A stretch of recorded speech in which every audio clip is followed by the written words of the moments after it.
ভারসাম্যহীন পরিবেশের জন্য দায়ী অপরিকল্পিত উন্নয়ন। নদী ধ্বংস করে কয়লাভিত্তিক বিদ্যুৎ কেন্দ্র গড়ে তোলার ক্ষতির মুখে পড়েছে জলজ প্রাণ ও স্থানীয়রা। পরিবেশ দূষণের সরাসরি প্রভাব পড়েছে কৃষিতেও। শনিবার রাজধানীর মুক্তিযুদ্ধ জাদুঘরে দ্বিতীয় জলবায়ু ন্যায্যতা সমাবেশে এসব কথা বলেন পরিবেশকর্মী ও ভুক্তভোগীরা। জলবায়ু পরিবর্তনের কারণে সবচেয়ে বেশি ঝুঁকিতে উপকূলের ১৯ জেলা। লবণাক্ত হয়েছে প্রায় ১০ লাখ হেক্টর জমি। ১৫টি ঘূর্ণিঝড়ে উদ্বাস্তু প্রায় ২.৫ কোটি মানুষ। প্রাকৃতিক দুর্যোগের ভয়াবহতা বাড়িয়েছে অপরিকল্পিত উন্নয়ন। নদীর তীর ও সুন্দরবন ধ্বংস করে নির্মাণ হয়েছে রামপাল মাতারবাড়ি কয়লাভিত্তিক বিদ্যুৎ কেন্দ্র। পরিবেশ ও জলবায়ু পরিবর্তন বিষয়ক নাগরিক সংগঠন ধরিত্রী রক্ষায় আমরা আয়োজিত দ্বিতীয় জলবায়ু ন্যায্যতা সমাবেশে এসব তথ্য তুলে ধরেন ভুক্তভোগীরা।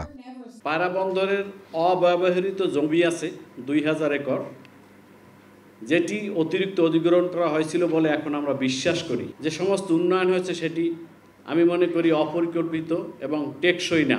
পেশা পরিবর্তন না করে বা আমরা স্থানচ্যুত না হয়ে সেখানে বসবাস করতে পারি এবং সুস্থ স্বাস্থ্য পরিবেশ নিয়ে আমরা বেঁচে থাকতে পারি, সেটাই আমাদের দাবি।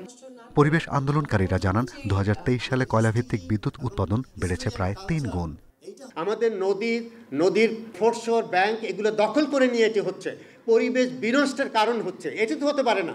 আমরা বিদ্যুৎ যতটুকু প্রয়োজন ততটুকুই চাই এবং কোল বেস এটি চাই না।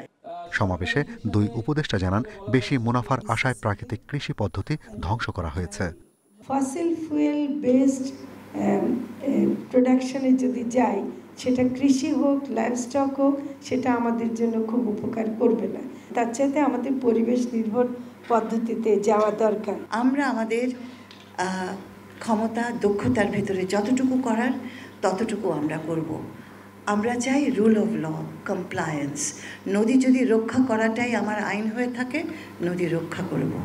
সমাবেশে মূল প্রবন্ধ উপস্থাপন করেন জলবায়ু ক্ষতিগ্রস্ত দেশ ফিলিপাইনের প্রতিনিধি লিডি ন্যাকপিল। তিনি জানান COP29-এ প্রতিশ্রুত $3 বিলিয়ন আদায় করতে নেতৃত্ব দিতে হবে বাংলাদেশকে। COP27 in Egypt. Shahriar Anirban, independent news, Dhaka.